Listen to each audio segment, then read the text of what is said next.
अस्सलाम वालेकुम जी। ਇਹ ਵੀਡੀਓ ਨੂੰ ਨਾ ਸਦਕਾ ਜਾਰੀਆ ਸਮਝਣਾ।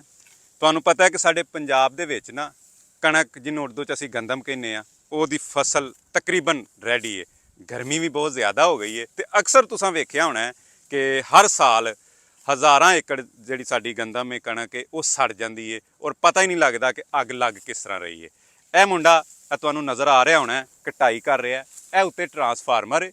ਸਭ ਤੋਂ ਵੱਡੀ ਰੀਜ਼ਨ ਇਹ ਹੁੰਦੀ ਹੈ ਕਿ ਜਿਹੜੇ ਖੇਤ ਦੇ ਵਿੱਚ ਖੰਭੇ ਜਾਂ ਟਰਾਂਸਫਾਰਮਰ ਲੱਗੇ ਨੇ ਨਾ ਉੱਥੋਂ ਸਪਾਰਕ ਹੁੰਦਾ, ਸਪਾਰਕ ਥੱਲੇ ਡਿੱਗਦਾ ਤੇ ਇਲਾਕਿਆਂ ਦੇ ਇਲਾਕੇ ਤਬਾਹ ਹੋ ਜਾਂਦੇ ਨੇ ਔਰ ਗਰੀਬ ਕਿਸਾਨਾਂ ਦਾ ਲੱਖਾਂ ਕਰੋੜਾਂ ਦਾ ਨੁਕਸਾਨ ਹੋ ਜਾਂਦਾ। ਛੋਟੀ ਜੀ ਮਿਹਨਤ ਹੈ। ਇਹ ਵੇਖੋ ਸਾਈਡ ਦੇ ਵਿੱਚੋਂ ਸਾਈਡ ਤੋਂ ਸਾਰੀ ਕਟਾਈ ਕੀਤੀ ਹੈ।